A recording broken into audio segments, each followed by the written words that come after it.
This is ANN News Brief. Good afternoon. I'm Lucy Adeyemi. The Northern Elders Forum has asked Fulani herdsmen to return to the north if their security could not be guaranteed in their host communities in the southern part of the country.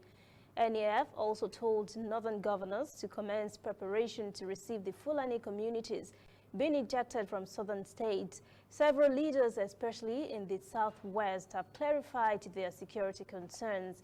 They have asked that security matters not to be politicized. Many of the leaders say they are mostly concerned about criminal herdsmen who are involved in killings, kidnapping, and unrest in the south. They said legal Fulani herdsmen have not been asked to leave their communities. But NEF Director of Publicity and Advocacy, Hakim Baba Ahmed, said in a statement on Tuesday the advice for relocation became necessary following an alleged attack on Fulani herders, families, and communities in some southern states. The forum says it is deeply worried by the reports of ejections of Fulani herders under threats and attacks. It has called on President Muhammadu Buhari and state governors to, quote, protect law-abiding members of Fulani communities from killers and criminals who apparently believe that Fulani have no rights in Nigeria, end quote. At least 32 persons have been reported killed in Uganda when a truck carrying mourners collided with a car and 3 other vehicles near Kasese in the country's west. On Tuesday, the Uganda Red Cross said 5 others were injured in the road accident. Red Cross spokeswoman Irene Nakasita said the auto crash involved 5 vehicles, an overloaded truck carrying mourners and a coffin, and a car shortly before midnight in a small road that was also under construction. 2 other trucks going from Kasese shortly afterwards plunged into the crash site, and a third moving in the opposite direction from Bundibugyo also struck the vehicles and overturned. Red Cross staff and volunteers worked with Ugandan soldiers to transport the dead and evacuate 5 survivors. A UN report in 2018 showed fatal collisions are becoming increasingly common and cost the East African nation 5% of its gross domestic product each year. We'll be right back. Whether in your house, at your office, on your phone or online, we are there. We have the facts behind the headlines. We cut to the chase with the news you really need.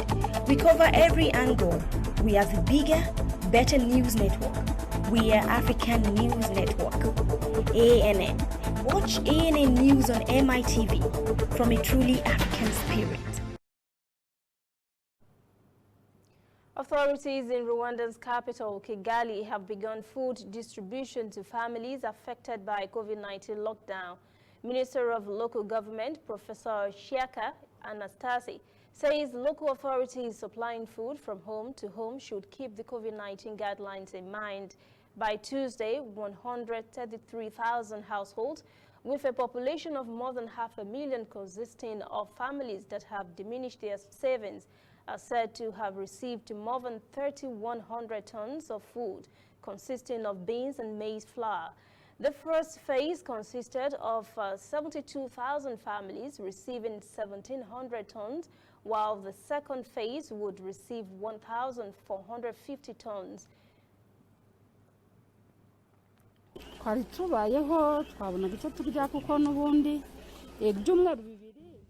We were able to live day by day with the food we had available to us. 2 weeks would have not been a long enough period to finish what we had. However, we thank our government for always watching over the people. When we felt we had to gather strength, the government is always lending a helping hand.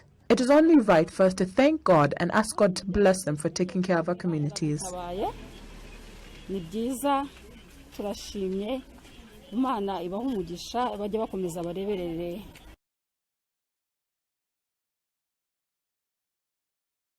Residents say it is wrong for their neighbors to sleep hungry when they have food in their homes. Others say it is Rwandan culture to help and support those in their communities.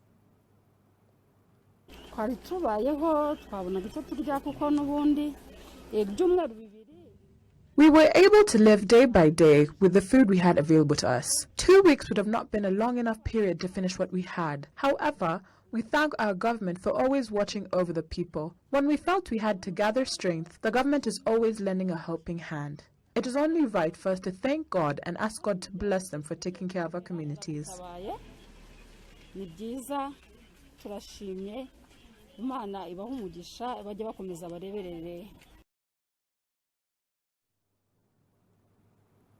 That is ANN News Brief at 1. For details on these and other breaking stories, visit our website, annafrica.news.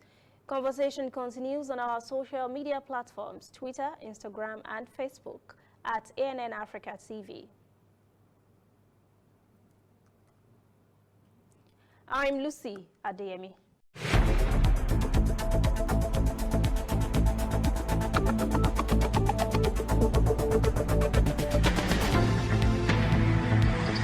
This is